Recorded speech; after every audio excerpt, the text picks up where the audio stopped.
Selamat sore, teman sebangsa. Selamat datang di Politik Fest 2020. Semangat anak muda untuk anak muda. Politik Fest adalah festival politik pertama di Indonesia yang dikemas dalam bentuk politik entertainment. Berbeda dengan acara politik pada umumnya yang terkesan serius, Politik Fest justru hadir dengan konten yang santai tetapi tetap berfaedah.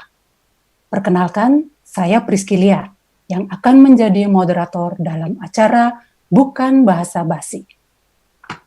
Lebih kurang 1 jam kita akan berdiskusi dan ngobrol tentang bagaimana dan kenapa perlu melestarikan bahasa Indonesia. Saya akan ditemani 2 bintang tamu yang boleh disebut sebagai sosok pejuang bahasa Indonesia karena kepedulian dan perhatiannya pada bahasa Indonesia. Mereka adalah Ivan Nanin, seorang Wikipediawan sekaligus penulis buku Xenoglosophilia, dan Jombang Santani Khairen yang juga dikenal dengan JS Khairen, penulis novel serial Kami Bukan. Sebelum masuk, kita mempersilakan Uda, Ivan, dan Khairen untuk menyapa teman-teman sebangsa.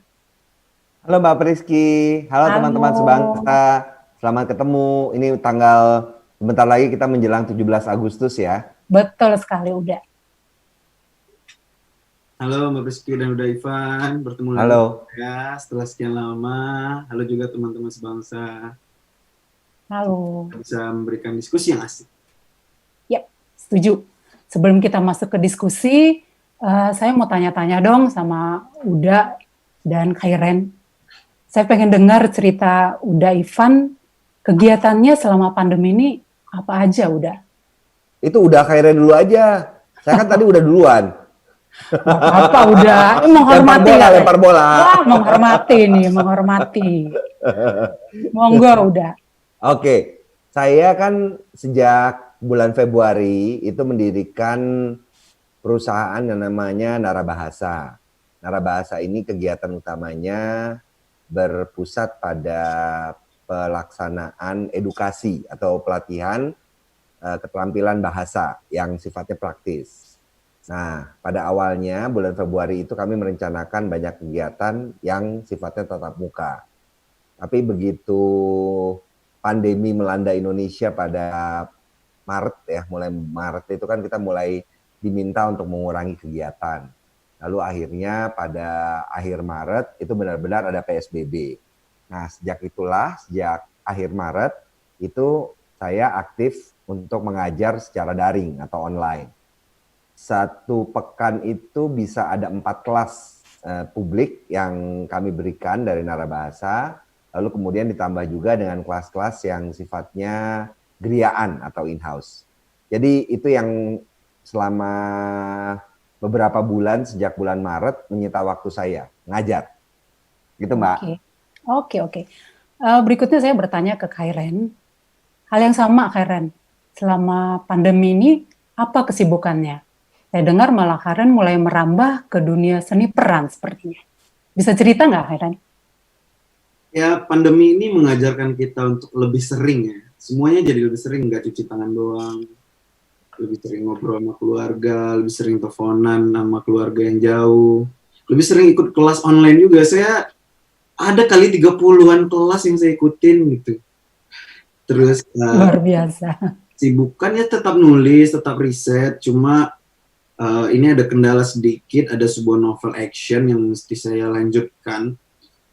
Dan risetnya itu ke Indonesia Timur, sementara kita kan di situasi seperti ini kan menghindari ya pergi keluar rumah dulu, dan ya mau nggak mau kita geser dulu deh ke novel yang lain. Nah sekarang saya baru mau menerbitkan novel yang serial Kami Bukan, itu buku ketiganya. Begitu. Oke. Kalau merambah ke dunia seni peran, cerita sedikit lah. Itu beruntung aja, itu waktu itu kita tahun 2017 itu, jadi ceritanya saya kan kenal dengan seorang sutradara ya, Riri Riza, kenal lewat festival film, forum-forum begitu, dan kebetulan beliau juga pernah baca salah satu novel saya, dan tiba-tiba ngontak, Nyombang, apa kabar lu gitu? Sibuk apa sekarang?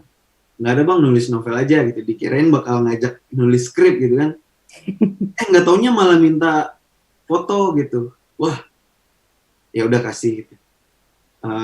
Saya mau mengcasting kamu gitu. Mengcasting dan akhirnya awalnya sih ngiranya itu peran-peran sampingan. Tau lah kalau Riri Riza, Mira Lesmana yang main tuh Nicholas Saputra gitu-gitu kan. Siapa lah, nggak Mas mungkin. Kakap ya. kayak paling pameran sampingan yang muncul 2 menit, 3 menit. Tapi pas casting nggak tau ya dikasih skrip penuh. Bang, ini lo nggak bercanda kan? Enggak, emang lu gue casting jadi pemeran utama. Waduh. Nah, itulah kemarin yang tayang di Netflix. Teman-teman bisa nonton. Judulnya Humba Dreams. Menarik sekali itu. Pastinya ceritanya tentang Indonesia dong ya? Ya. Oke. Terima kasih untuk Uda, Ivan, dan Hairen. Informasi kegiatan terakhir ini selama pandemi. Nah, sekarang kita segera masuk ke diskusi bahasa Indonesia ini yang terbagi dalam 3 segmen. Segmen pertama itu bahasa Indonesia masa lalu, segmen kedua bahasa Indonesia masa kini, dan segmen ketiga nanti adalah sesi berbagi. Kita masuk ke segmen pertama, yaitu bahasa Indonesia masa lalu. Bangsa yang besar adalah bangsa yang tidak pernah melupakan sejarah bangsanya. Karena itu kita perlu tahu sejarah bahasa Indonesia. Bahasa Indonesia muncul dari kegelisahan pemuda Indonesia kala itu, sehingga lahirlah Sumpah Pemuda. Salah satunya adalah Bahasa Persatuan Bahasa Indonesia. Tahun 1998, lagi-lagi pemuda Indonesia meneriakkan kegelisahan dengan bahasa yang sama, sehingga suatu era pun berakhir. Dari sejarah itu, dapat kita lihat bahasa Indonesia memiliki kekuatan yang sangat dahsyat. Bisa membangkitkan, tetapi bisa pula menjatuhkan. Saya ingin bertanya ke Uda, Ivan, apa sih keunikan bahasa Indonesia sehingga bisa diterima semua kalangan? Padahal Indonesia terdiri dari banyak bahasa daerah. Keunikan bahasa Indonesia itu bahasa kita lahir sebagai, kalau menurut saya ya, itu sebagai suatu inisiatif politik. Pada tahun 1926, pada masa Kongres Pemuda yang pertama, kita hanya mengenal yang namanya bahasa Melayu. Istilah bahasa Indonesia itu belum ada. Nama Indonesia pun itu juga belum disebarluaskan kan. Tapi pada Kongres Pemuda yang pertama tahun 1926, itu memang para pemuda kita berkeinginan untuk mencari sesuatu yang bisa membuat bangsa Indonesia yang terdiri atas berbagai jenis suku bangsa itu bisa merekat. Itu yang dicari. Ketemulah kemudian kan bangsa Indonesia, tanah air Indonesia. Nah, kita lagi cari satu lagi nih. Pada awalnya yang diusulkan itu namanya menjunjung bahasa persatuan bahasa Melayu. Tapi begitu kita pakai bahasa Melayu kan nggak seru banget gitu loh. Masa orang namanya Indonesia tapi pakai bahasanya bahasa Melayu. Akhirnya waktu itu Sekretaris Jenderal acara Kongres Pemuda yang pertama itu yaitu Muhammad Tabrani mengusulkan untuk menggunakan nama bahasa Indonesia. Kenapa kita tidak bikin nama sendiri bahasa Indonesia? Nah, itulah kemudian yang menjadi awal dari bahasa yang kita sebut sebagai bahasa Indonesia. Jadi bahasa Indonesia itu bukan bahasa alamiah, bukan seperti bahasa Inggris atau bahasa Jawa atau bahasa Sunda yang muncul dari masyarakat. Tapi itu muncul dari suatu niat politik. Itu kalau menurut saya. Nah, dampaknya apa? Dampaknya sebenarnya luar biasa. Tadi seperti yang Mbak Pristi bilang, itu memang bangsa Indonesia itu kan sangat bineka ya. Kita punya 718 bahasa daerah. Semakin ke timur, jumlah bahasa daerah itu semakin banyak. Teman-teman kita di Papua sana, itu jumlah bahasanya itu bisa sampai 400. Orang di Jakarta Timur misalnya, kalau kita ibaratkan ya, Jakarta Timur dengan Jakarta Selatan, itu bahasanya bisa berbeda. Itu kemudian yang menyebabkan di Papua sana itu bahasa Indonesia itu sangat digunakan orang. Karena itu bisa mereka gunakan untuk bercakap-cakap dengan siapapun. Jadi menurut saya yang paling unik dari bahasa Indonesia itu adalah suatu bahasa dalam tanda petik buatan yang didorong oleh keinginan politik, itu bisa tumbuh menjadi sesuatu yang menyatukan kita seluruh Indonesia. Kalau kita lihat hal-hal yang bisa merekatkan suatu bangsa itu kan ada beberapa ya. Biasanya yang pertama agama. Beberapa negara nih kayak Afghanistan, Arab Saudi itu yang menyatukan agama. Atau kemudian bisa juga yang menyatukan suku bangsa. Suku bangsa ini cukup banyak negara yang menggunakan suku bangsa sebagai perekatnya mereka. Kalau di Indonesia, dua hal itu gak mungkin kita jadikan sebagai perekat. Agama dan suku bangsa itu malah bikin kita bercerai-berai kan. Jadi satu-satunya hal yang bisa membuat kita bersatu itu adalah bahasa. Nah ini menurut saya hal-hal yang cukup unik dari kedudukan Indonesia, bahasa Indonesia sebagai bahasa nasional dan bahasa resmi di Indonesia. Oke, luar biasa memang bahasa Indonesia itu ya udah ya. Ya. Berikutnya saya mau bertanya ke Khairan sebagai pemuda yang tumbuh di era yang berbeda dengan tahun 1928 dan 1998. Itu bangkitnya reformasi ya. Layang-layang.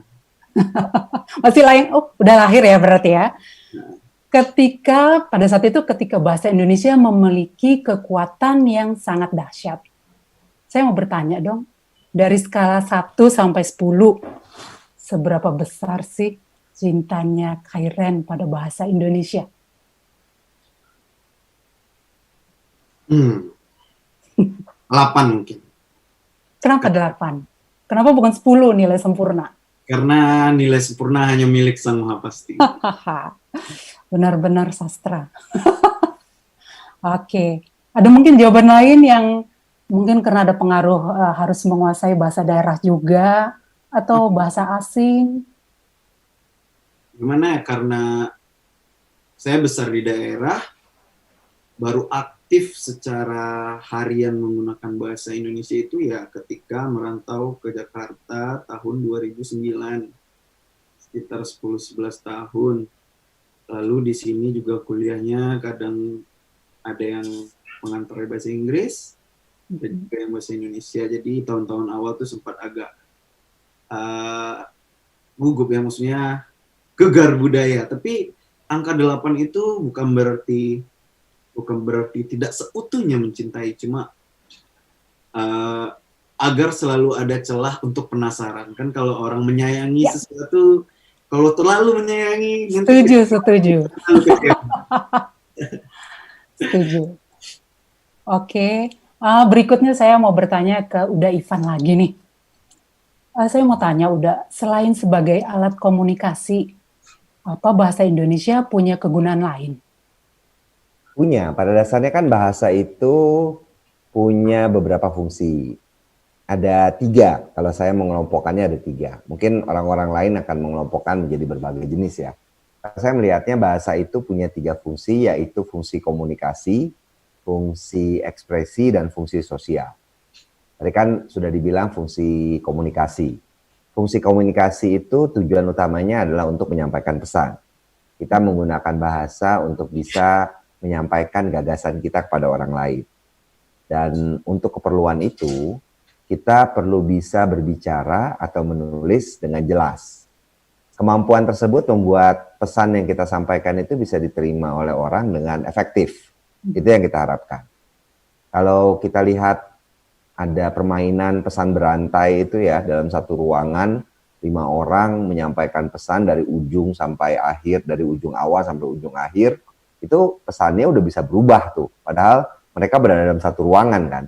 Jadi perkara keefektifan penyampaian pesan saja, itu sesuatu yang belum tentu bisa diperoleh oleh semua orang. Itu yang pertama. Yang kedua adalah fungsi bahasa sebagai alat ekspresi.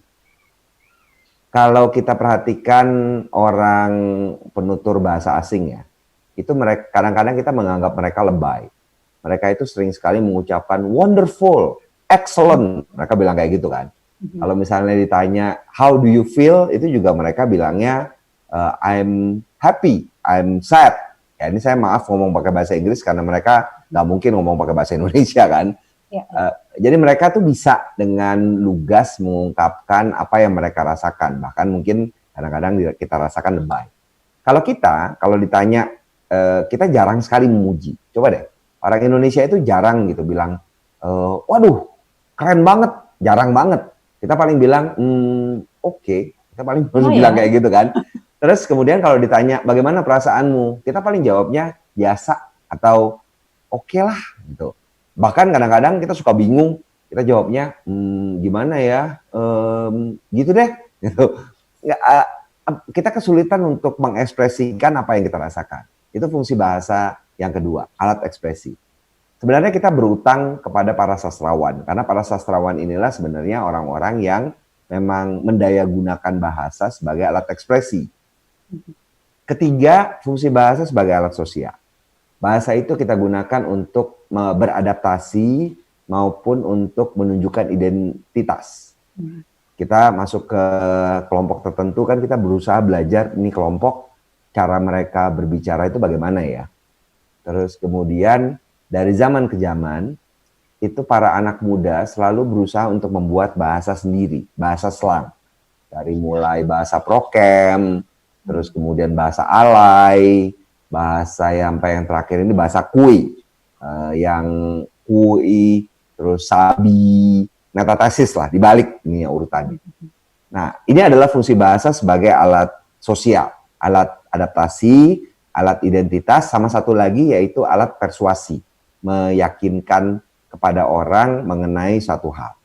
Jadi fungsi bahasa ada 3, yaitu fungsi komunikasi, ekspresi, dan fungsi sosial.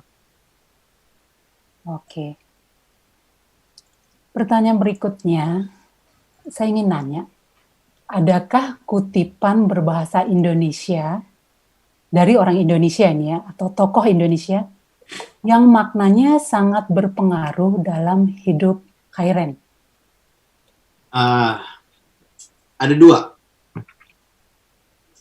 Yang pertama itu ceritanya, waktu itu saya jadi asisten seorang Profesor Rena Kasali. Kita sedang seminar di luar kota, sebuah BUMN. Ini anonim, bukan tokoh besar, bukan anonim kayak cuma diplang. Dan ketika dibaca pertama kayaknya apaan sih, tapi ketika dibaca kedua kali itu kayaknya dalam banget. Kalimat itu begini.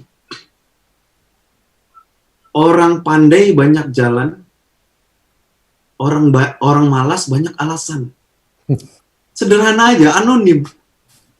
Oh, oke. Jadi mikir gitu. Terus kalimat yang satu lagi itu sampai saya masukkan ke novel saya, kalimat seorang guru juga. Sebelum kalimatnya saya kasih pengantar sedikit. Jadi kan kalau kita manusia itu sering dimotivasi, ayo walaupun kamu adalah seekor ulat, suatu saat kamu akan bisa jadi kupu-kupu, ayo kita bangkit lagi. Tapi kalimat orang ini justru nggak gitu. Nggak usah deh berharap jadi kupu-kupu, karena kupu-kupu itu terlalu sempurna. Sebaiknya kita berjanjilah janji kecoa, karena digempur oleh meteor, kena radiasi nuklir, itu Betul. tak bisa bertahan. Tetap hidup. Iya, betul. Itu sampai saking nempelnya saya abadikan di novel saya. Wah ini, iya karena kayaknya kalau jadi kupu-kupu itu terlalu menjual janji manis gitu kan. Basa-basinya ketinggian gitu. Itu sih. Oke. Kalau udah Ivan sendiri, kutipan yang berbahasa Indonesia yang maknanya sangat berpengaruh dalam hidup apa udah? Saya tuh ini udah. Saya tuh jarang mengambil kutipan karena saya orangnya kan praktis banget. Tapi kalau ditanya ada satu petikan yang buat saya itu maknanya itu dalam karena saya kan orang yang belajar bahasa secara autodidaktis. Saya berusaha menyelami arti kata, perbedaan kata satu dengan kata yang lain. Jadi buat saya, perkataan dari Pak Sutarji yang bilang bahwa pada awalnya adalah kata dan kata pertama adalah mantra. Itu perkataan yang bagi saya tuh sangat berkesan.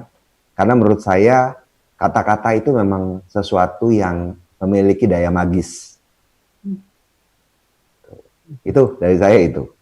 Luar biasa ya. Jadi kita bisa lihat bahwa sebenarnya juga tokoh-tokoh Indonesia sendiri itu banyak menginspirasi kita dalam kehidupan kita sehari-hari. Oke, sekarang kita masuk ke segmen yang kedua, itu bahasa Indonesia masa kini. Saya ingin bertanya kepada Khairen lagi nih, sebagai generasi muda. Apa pendapat Khairen tentang bahasa Indonesia di masa kini, di era gencarnya gempuran teknologi dan informasi? Apakah kemajuan teknologi berdampak negatif atau justru positif terhadap perkembangan bahasa Indonesia, terutama di kalangan pemuda?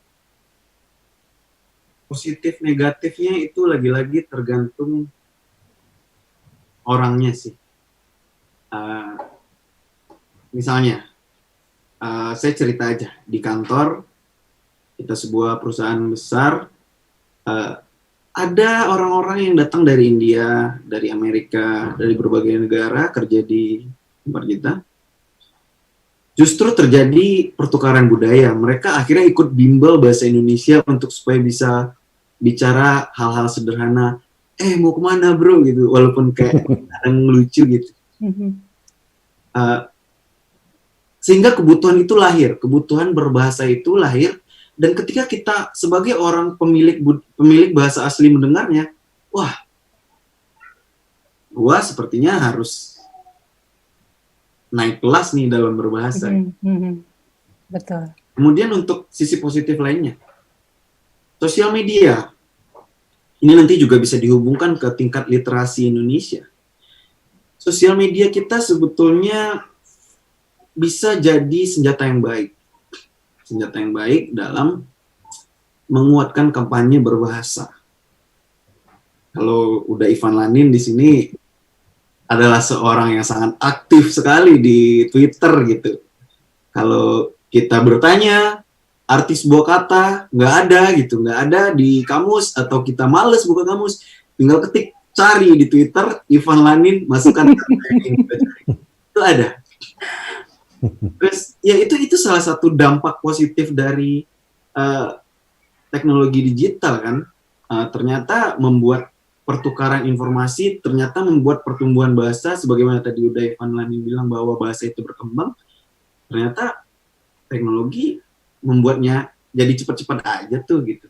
Nah kemudian ketika dihubungkan kepada tingkat literasi, ini agak unik. Waktu kita hadir di pelepasan London Book Fair itu udah masih ingat nggak data ketika disampaikan oleh Pak Triawan Munaf bahwa penjualan buku di tahun 2017-18 itu naik.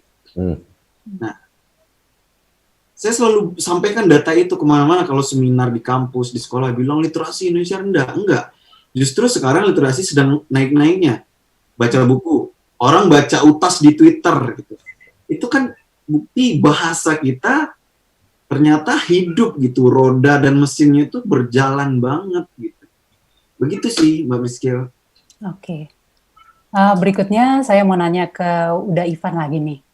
Sebenarnya boleh tidak menggunakan bahasa alay atau bahasa gaul itu sebagai eksistensi diri?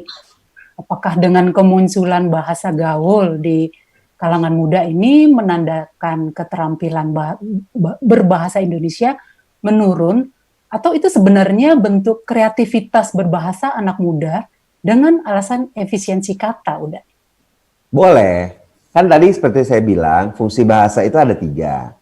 Alat komunikasi, alat ekspresi, dan alat sosial. Terutama sebagai alat sosial, setiap generasi itu memerlukan sesuatu yang bisa menunjukkan identitasnya. Sesuatu yang bisa membedakan dia dengan generasi terdahulu. Itulah fungsi bahasa. Kemudian setiap generasi berusaha untuk mencari sendiri apa nih bahasa yang bisa kita pakai sehingga orang-orang lain nggak paham apa yang kita maksud. Lahirlah kemudian bahasa slang.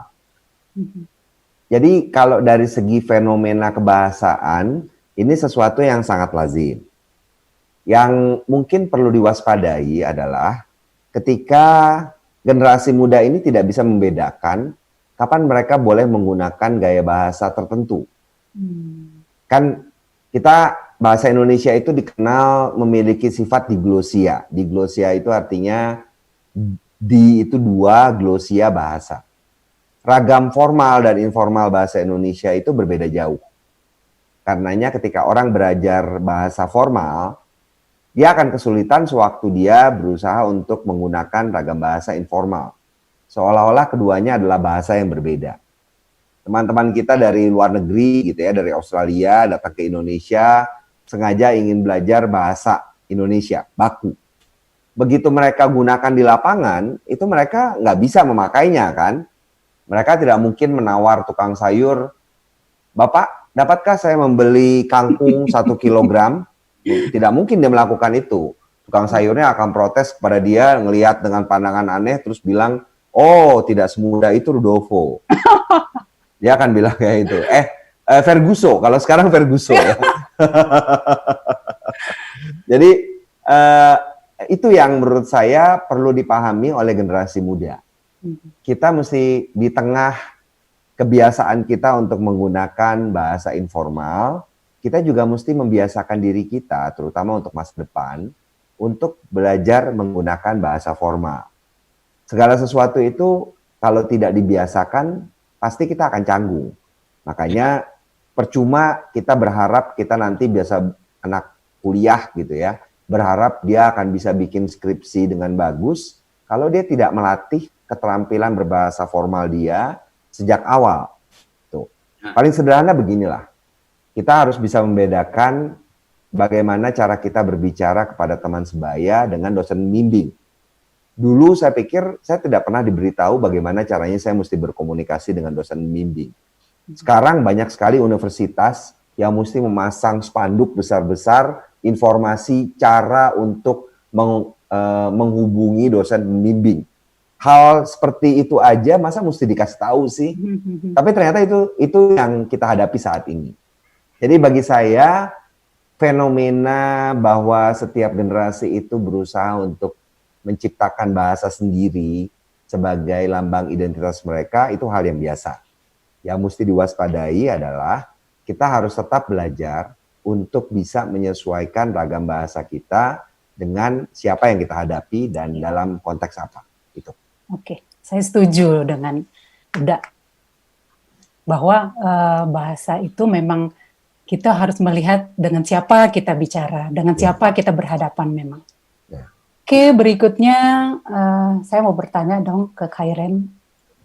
Apakah Khairen sebenarnya menggunakan bahasa gaul di kehidupan sehari-hari dengan teman-teman sebaya atau menggunakan bahasa Indonesia yang benar dan baik? Karena kalau melihat buku-buku Khairen kan bahasa Indonesia bagus banget tuh. Jadi sebenarnya dengan teman-teman sepergaulannya itu menggunakan bahasa seperti apa sebenarnya? Saya dalam novel menggunakan bahasa, lagi-lagi tergantung karakternya yang berbicara siapa. Ya. Kalau dalam novel ya bahasanya campur-campur, ada yang formal, ada yang bahasa Jakarta Selatan, ada yang bahasanya bahasa gaul, lagi-lagi tergantung siapa tokoh yang berbicara. Kalau dalam seharian ya, masa sama keluarga, ayah mau kemana? Baiklah Rudolfo. Apa di toilet? Apa masuk ke toilet? Cuma untuk situasi-situasi tertentu ya, bahasa formal itu memang diperlukan. Seperti kata Devanani, bahasa itu adalah identitas, dan identitas adalah senjata. Kalau di kampungnya Uda Ivanani itu ada 4 jenis bahasa dan cara bertutur tuh ya. Ada kata mendaki, menurun, mendatar, dan melereng. Kepada siapa kita harus menggunakannya itu tergantung situasi lagi. Dan kalau bahasa Indonesia yang tadi dibilang bagus ya, itu proses sih, lagi-lagi saya selalu membiasakan minimal sebulan itu setidaknya 1 buku fiksi dan 1 buku non-fiksi harus harus saya selesaikan. Nah, kebanyakan kan buku non-fiksi itu bahasanya formal, karena isinya ilmu pengetahuan, isinya kajian, diskusi. Sementara sebaliknya, fiksi itu biasanya bahasanya lebih cair. Jadi, bagaimana menyeimbangkan itu ya bisa salah satunya juga lewat membaca. Begitu sih, Mbak. Kalau soal bahasa alay, bahasa generasi, ya betul. Saya sih percaya bahasa itu akan terus berkembang. Tadi saya bertanya kepada salah seorang redaktur senior di sebuah koran. Dulu itu tahun 1970, hampir 40% bahasa Indonesia yang ada di kamus itu bahasa dari satu daerah Melayu gitu. Sekarang hanya 20 sekian persen dari bahasa Melayu yang ada di Kamus Besar Bahasa Indonesia. Jadi artinya bahasa terus berkembang. Kalau sekarang kita kaget ngelihat sabi itu apa, ya tidak tahu generasi anak kita nanti akan ngomong apa. Karena mereka sekarang lahirnya aja, tangan kanan udah pegang mouse, megang ketikus ya udah. Ketikus. Sudah pegang ponsel pintar. Jadi ya, begitu. Oke, memang sih ya, bahasa itu pasti terus berkembang ya. Contohnya, saya yang kaget udah, curhat itu sudah masuk ternyata di KBBI juga ternyata ya udah ya. Iya, iya. Padahal kan itu kan pada zamannya saya, itu kan zamannya bahasa gaul pada saat itu gitu. Dan ternyata sudah diterima oleh KBBI juga. Memang kita bisa lihat bahwa ternyata bahasa itu selalu berkembang. Iya. Saya juga jadi mau menyinggung Uda juga nih. Seberapa penting menggunakan bahasa Indonesia yang baik dan benar di kehidupan sehari-hari, terutama di lingkup terkecil, yaitu keluarga Uda. Apakah Uda memakai bahasa Indonesia yang baik, yang baku, untuk mengajarkan orang-orang di sekitar, atau ya itu biarlah tugas sekolah atau seperti itu Uda? Gimana kalau Uda? Saya sih kalau ngomong dengan keluarga itu menggunakan ragam bahasa akrab ya. Kalau dari pembagian itu ada ragam bahasa beku, itu ragam bahasa yang digunakan di peraturan perundang-undangan. Lalu kemudian ragam bahasa formal, itu yang kita pakai di dalam dokumen.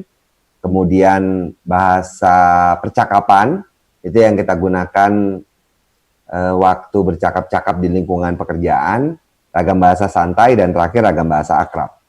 Jadi ragam bahasa akrab itu adalah ragam bahasa yang kita gunakan dalam lingkungan keluarga yang terkecil.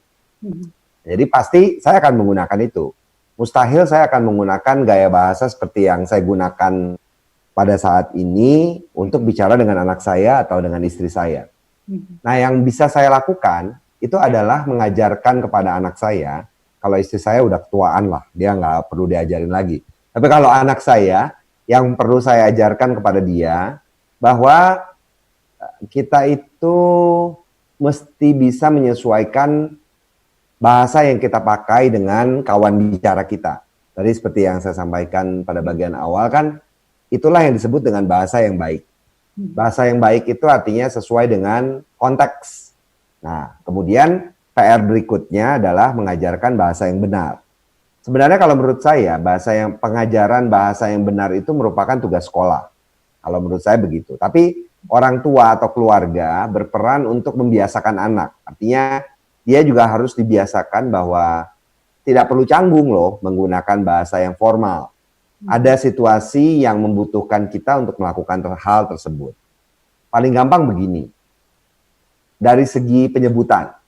Kalau anak tidak diajarkan ketertiban dalam penyebutan, dia akan menyebut namanya aku kepada semua orang.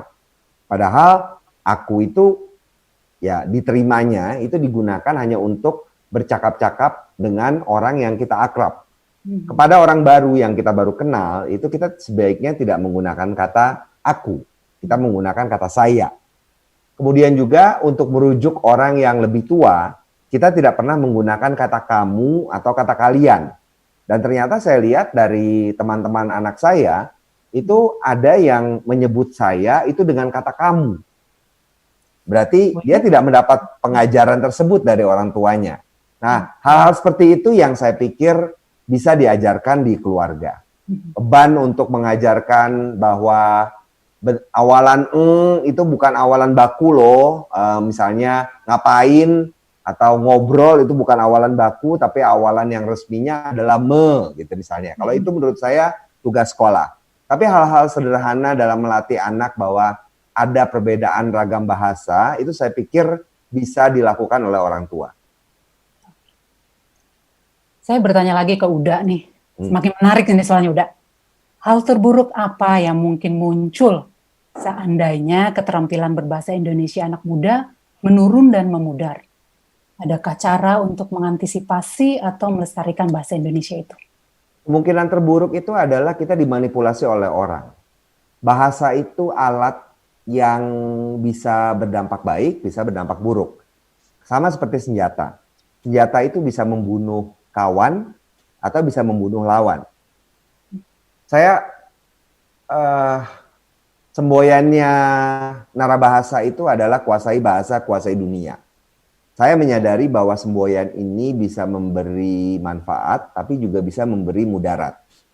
Ketika orang-orang yang pintar dan berniat baik, itu bisa memanfaatkan pengetahuan bahasanya untuk menyebarkan kebaikan, itu hal yang baik akan terjadi. Tapi sebaiknya ketika orang-orang yang dungu dan hanya bisa mampu bertutur kata yang manis atau berpengaruh terhadap massa itu yang kemudian berkuasa, itu ya dampaknya bisa dipikirkan sendirilah. Jadi yang saya pikir ketika orang abai terhadap keterampilan berbahasa, orang-orang yang berniat buruk ini yang kemudian akan menguasai keterampilan bahasa. Dan itu dampaknya dahsyat ya kalau menurut saya, bisa rusak kita.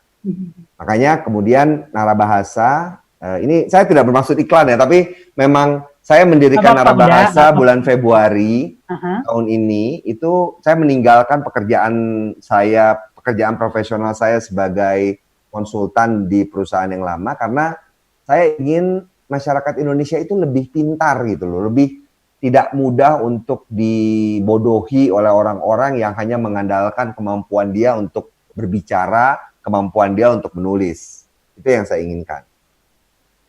Oke, menarik sekali ya Uda ya. Berikutnya saya mau bertanya dong ke Khairen.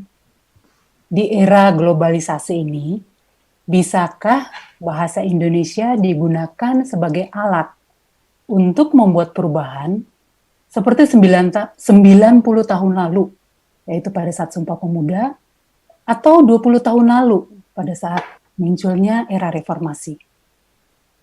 Mungkin nggak bahasa Indonesia menjadi alat untuk membuat perubahan? Apakah bahasa Indonesia masih memiliki kekuatan seperti itu? Silakan Khairen. Saya bisa bilang masih, dan tergantung bagaimana memperlakukannya, tergantung siapa saja yang mengangkatnya, dan tergantung isu apa yang akan digaungkan. Ketika anak muda kemudian mendapatkan sesuatu yang nggak nyaman di hidupnya, membuat mereka semua merasa terganggu atau sepertinya ada yang salah nih dalam menjalankan keseharian, dalam menjalankan bernegara, itu waktunya akan datang dengan sendirinya dan bahasa akan jadi kendaraannya. Itu, dan kita kan udah lihat juga kalau bahkan untuk hal-hal kecil seperti info bencana atau hal-hal nggak guna, bukan berarti nggak guna, hal-hal hiburan gitu atau hal-hal ya agak nyeleneh, itu sering muncul di Twitter. Itu kan kekuatan si pembuat cerita, si pembuat utas dalam menggunakan bahasanya. Akhir-akhir ini juga misalnya industri hiburan juga cerita horor gitu tayangkan di Twitter jadi film gitu. Kita nggak tahu lagi besok gerakan seperti apa, tapi yang pasti akan ada anak muda, dan ini nggak satu orang, nggak dua orang, tapi berkelompok, ramai, bergelombang, menggunakan cara generasi kita untuk memecahkan masalah yang ada. Oke. Saya melihat Uda Ivan dan Khairan itu pengikutnya di media sosial itu banyak sekali. Puluhan ribu, bahkan ratusan ribu kalau saya nggak salah. Apakah media sosial itu bisa turut berperan dalam melestarikan bahasa Indonesia? Ya. Sejauh mana keefektifannya? Menurut Khairan itu seperti apa? Efektif sekali ya. Kalau kita bicara angka, saya memulai fokus di Instagram untuk mengunggah. Jadi hati-hati ngomongnya. Mengunggah atau mengunduh ya? Enggak, atau mengupload. Saya punya konsisten mengunggah tulisan di Instagram yang ditulis dengan mesin tik nih. Saya punya mesin tik juga. Luar biasa. Sejak akhir 2018. Berarti sekarang udah hampir 2 tahun. 2 tahun. Yang mengikuti saya di Instagram itu 200.000 orang. Di Twitter masih 30 ribuan orang. Itu bukti bahwa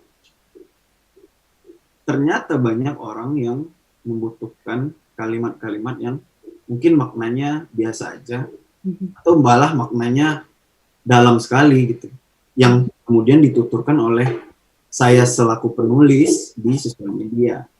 Kalau misalnya saya posting foto selfie gitu atau foto liburan, itu interaksinya dikit karena semua orang ya itu gitu. Melakukan Ada itu. buat tulisan, waktu itu saya pernah menulis misalnya tentang masker yang habis di mana-mana, itu sampai setengah juta orang. Itu di share terus, dan ternyata kekuatan bahasa itu sangat nempel gitu. Padahal itu cuma satu kalimat pendek gitu saya posting, tapi saya pakai foto dengan saya pakai masker dan kalimatnya saya taruh di depan wajah saya. Kaget juga sih kita gitu melihat tulisan itu impact-nya seperti itu. Dan tidak sedikit yang kalau misalnya tulisan lain tentang penyemangat hidup, tentang romansa, tentang hal-hal kecil, tidak sedikit yang berkomentar, gimana sih Bang bisa nulis kayak gitu ya? Jawabannya cuma satu ya, ditulis, itu dipelajari. Banyak-banyaklah membaca, banyak-banyaklah kesasar, banyak-banyaklah ngobrol, banyak-banyak riset. Karena nggak tahu nih, apakah udah Ivan Lanin mau bisa sepakat atau tidak. Kalau menurut saya, kemampuan berbahasa, termasuk menulis, berbicara di depan umum, itu nggak ada yang keturunan, nggak ada yang anugerah, itu dilatih semua. Latihan, betul, saya setuju itu. Begitu Mbak Rizky. Kalau udah Ivan, gimana pengaruh atau kekuatan media sosial itu dalam menyampaikan pesan-pesan Mas Ivan itu seberapa efektif sebenarnya? Udah. Besar sekali sih kalau menurut saya. Kalau saya memfokuskan diri itu di Twitter, karena saya bukan tipe orang visual, saya orang tekstual. Makanya saya lebih banyak aktif di Twitter. Dan dari pengalaman saya, waktu awal-awal tahun 2010 gitu ya, saya kan banyak menyampaikan hal-hal yang kadang-kadang selama ini kita melakukannya salah. Kita melafalkan atau mengucapkan atau menuliskan suatu kata itu berbeda dengan bentuk yang bakunya. Dulu waktu awal 2010 itu saya banyak mendapatkan kecaman. Artinya orang bilang, oh masa sih gitu, selama ini kita nggak kayak gitu kok ngomonginnya. Itu waktu awal 2010-2011. Tapi semakin ke sini saya lihat orang itu lebih penasaran. Orang-orang itu lebih menerima ketika ada sesuatu yang ternyata berbeda dengan apa yang selama ini mereka pikir benar.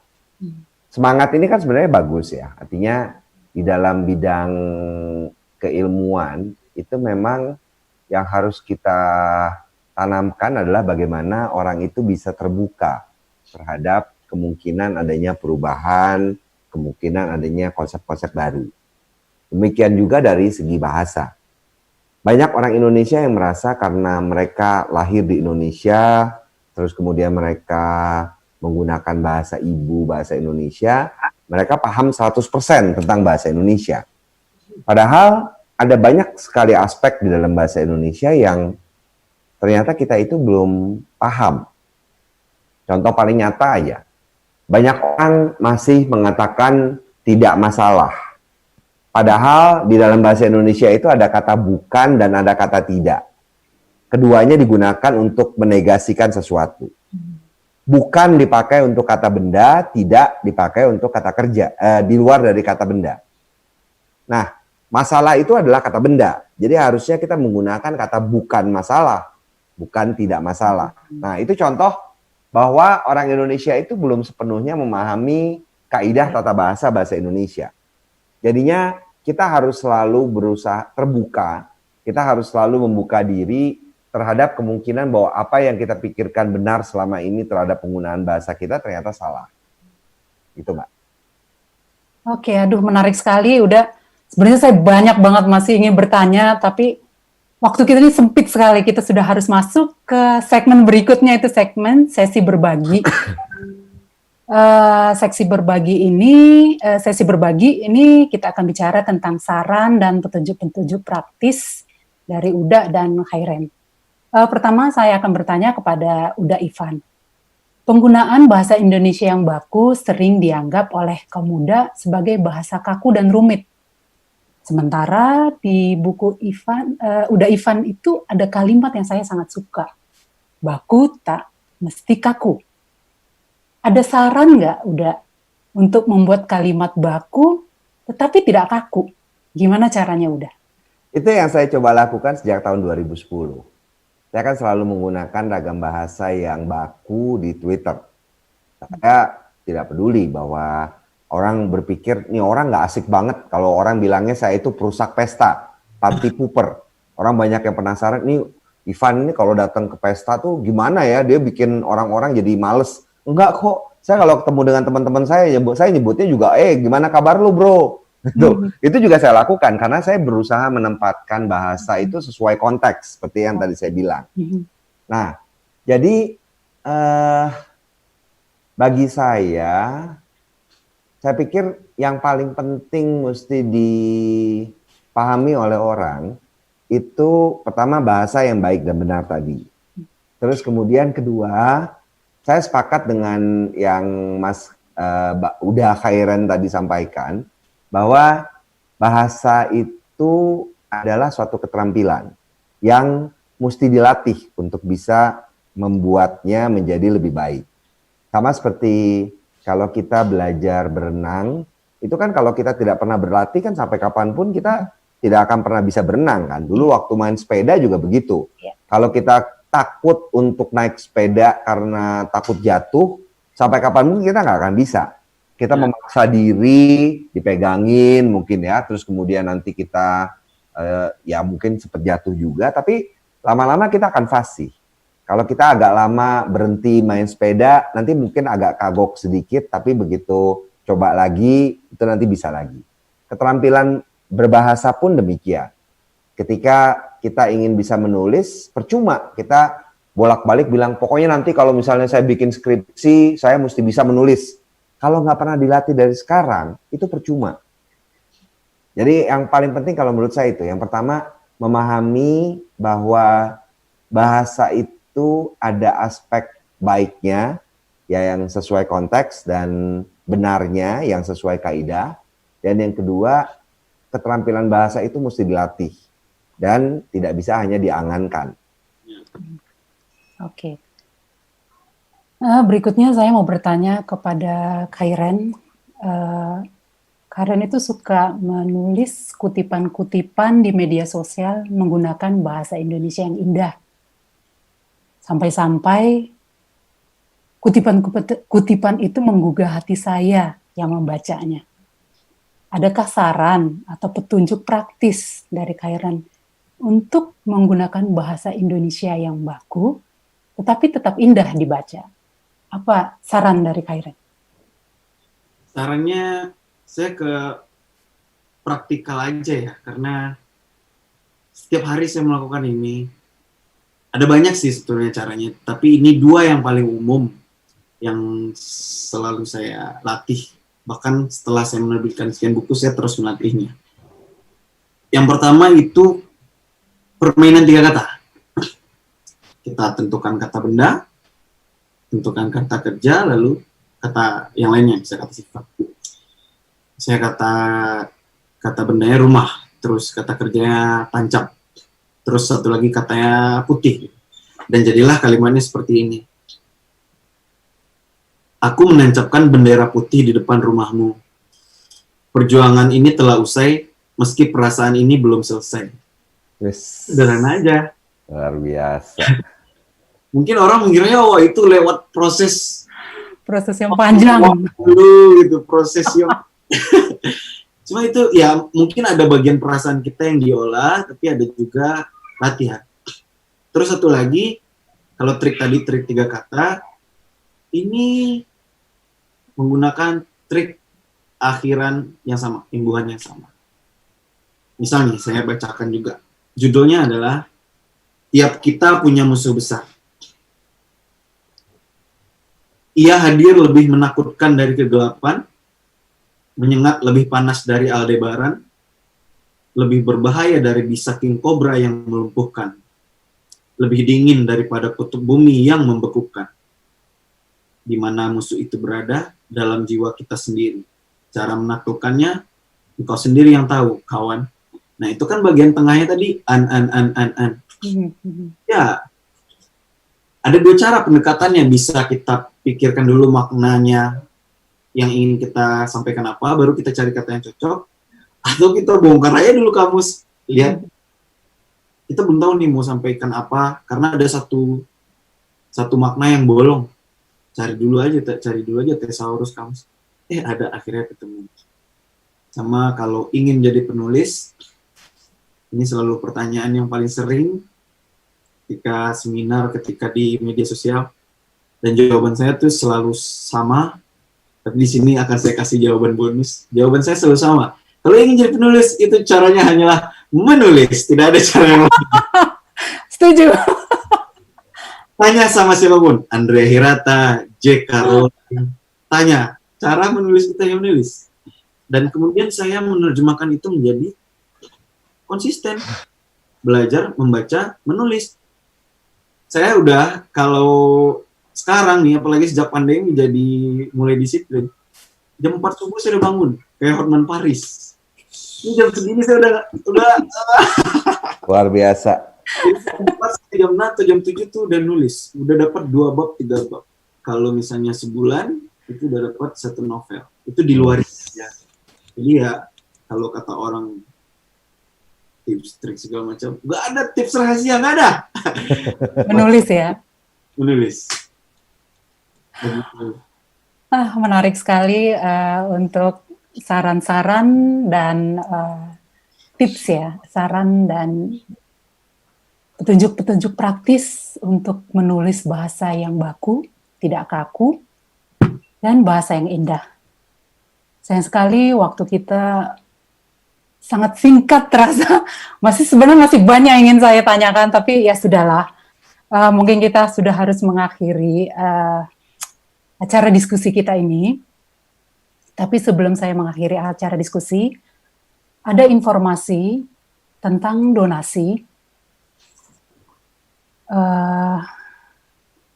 Saya bacakan di sini.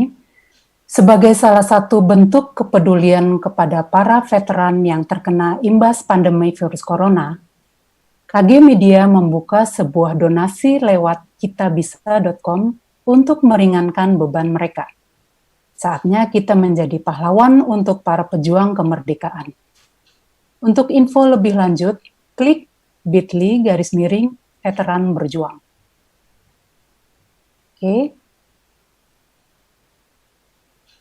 Sebelum saya tutup, saya ingin membuat dulu kesimpulan yang sudah kita baca, kita diskusikan dari tadi, bahwa sebenarnya bahasa informal itu sah-sah saja digunakan, asal pada tempatnya dan ditujukan kepada siapa, begitu ya? Udah, Ivan ya? Ya, sepakat. Oke, berikutnya adalah keterampilan berbahasa itu harus selalu dilatih. Karena bahasa Indonesia itu selalu berkembang, berkembang, dan berkembang. Sehingga kita harus selalu belajar, belajar, dan belajar untuk bisa berbahasa Indonesia lebih baik. Dan yang kesimpulan terakhir yang saya dapat adalah bahwa majunya teknologi itu tidak perlu kita takuti, tapi justru dirangkul untuk dijadikan alat menyampaikan pesan atau menyampaikan keinginan kita kepada generasi muda terutama. Dan karena kita tahu teknologi itu bisa mencapai sangat jauh tanpa batas, sehingga kita tidak perlu takut dengan kemajuan teknologi, tapi kita rangkul teknologi itu. Itu ada 3 hal yang dapat saya simpulkan dari diskusi kita selama 1 jam lebih kurang ya. Berikutnya, apa harapan Uda Ivan dan Khairin kepada generasi muda terkait bahasa Indonesia? Saya mulai dari Khairin. Apa harapannya, Khairin? Harapannya, saya nggak muluk-muluk sih. Jadikanlah bahasa Indonesia ini sebagai penunjang untuk kehidupan kita, juga sebagai kekayaan budaya yang bisa membuat kita berdiri setara, karena banyak orang Indonesia merasa punya inferiority complex. Itu saya nggak tahu bahasa Indonesia yang pas apa. Toh bahasa, apabila kita bisa menggunakannya dengan cara yang tepat, nggak perlu indah dulu, tepat dulu aja, itu justru akan bisa membawa kita ke hal-hal yang nggak pernah kita bayangkan sebelumnya. Salah satunya menulis. Semudah itu ya, menulis. Oke, kalau Uda Ivan, apa harapannya pada generasi muda terkait bahasa Indonesia? Tantangan generasi muda itu lebih berat daripada tantangan buat generasi saya. Waktu generasi saya, kita cuma perlu bisa berbahasa Indonesia. Yang saya ingat ya. Generasi muda sekarang itu tantangannya lebih berat. Pertama, dia harus mengutamakan bahasa Indonesia. Karena itu adalah bahasa nasional dan bahasa resmi. Dia akan menggunakan itu di dalam percakapannya sehari-hari kan. Tapi juga di sisi lain dia harus melestarikan bahasa daerah. Buat generasi saya, melestarikan bahasa daerah itu mungkin lebih tidak sulit. Karena kami ada yang lahir di daerah dan di sana masih banyak yang menggunakan bahasa daerah. Tapi anak muda sekarang itu banyak yang lahirnya di ibu kota, orang tuanya itu merupakan pasangan dari 2 suku yang berbeda, dan mereka jadi bingung, mereka ini mesti menguasai bahasa yang mana. Saya ambil contoh anak saya. Anak saya itu kan, saya sendiri orang Minang dan istri saya orang Jawa. Pada akhirnya anak saya tidak menguasai bahasa daerah apapun. Baru sekarang saya berusaha untuk agak dalam tanda petik memaksa dia untuk mencoba belajar, terserah dia mau belajar bahasa Minang boleh, mau belajar bahasa Jawa boleh, minimal dia harus melestarikan salah satu dari 2 bahasa daerah yang harusnya dia kuasai. Yang terakhir, itu juga generasi muda itu harus menguasai bahasa asing. Kalau waktu generasi saya mungkin tidak menguasai bahasa asing, bukan masalah. Saya masih bisa hanya berkutat dengan bahasa Indonesia saja. Tapi semakin ke sini, kebutuhan untuk menguasai bahasa asing itu semakin besar. Ketika seseorang tidak menguasai bahasa Inggris gitu misalnya, kesempatan dia untuk bisa mendapat sumber rujukan dari dunia itu akan semakin menurun. Nah, 3 hal ini yang mesti diperhatikan oleh generasi muda. Utamakan bahasa Indonesia, lestarikan bahasa daerah, dan kuasai bahasa asing. Dan itu bukan hal yang gampang.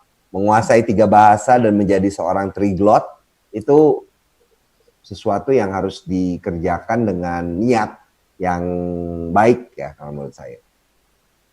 Itu Mbak.